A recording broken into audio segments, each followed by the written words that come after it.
Hi guys, welcome to our channel Training Your Brain. இப்போ என்ன question பார்க்க போறோம்னா ரீசெண்டாக யூபிஎஸ்சி ப்ரிலிம்ஸில் கேட்ட கொஸ்டின் தான் இது. என்ன கொஸ்டின் அப்படின்னா 6K டேஸில் ஒரு குறிப்பிட்ட நபர்கள் சேர்ந்து ஒரு ஒர்க்கை முடிக்கிறாங்க அப்படின்னா 5K டேஸில் எவ்வளோ நம்பர்ஸ் இன்க்ரீஸ் பண்ணோம்னா முடிக்க முடியுங்கிற அந்த கொஸ்டின். இங்கே கே வந்து நேச்சுரல் நம்பர், நமக்கு தெரியும் அந்த ஃபார்முலா என்னென்னா M1 D1 M2 D2, D1 6K D2 5K M1 M2 தெரியாது.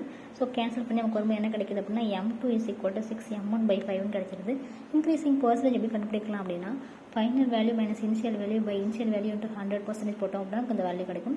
So final value 6M1/5 minus initial value வந்துட்டு M1 டிவைட் பை M1 போட்டிருக்கோம். So 6M1 minus 5M1/5. So M1/5 into இந்த M1 கணக்குனா 1/M1 into 100 கிடைக்கும். M1 cancel ஆகிட்டு 1/5 into 100% கிடைக்குது. So இதை cancel பண்ணால் நமக்கு 20% கிடைக்குது. ஸோ நமக்கு எவ்வளோ பர்சன்டேஜ் இன்க்ரீஸ் பண்ண ஆன்சர் கிடைக்கும் அப்படின்னா C 20% மெம்பர்ஸ் இன்க்ரீஸ் பண்ணணும் அப்படின்னா நமக்கு 5 டேஸை ஒர்க்கை முடிக்க முடியும். Thank you guys.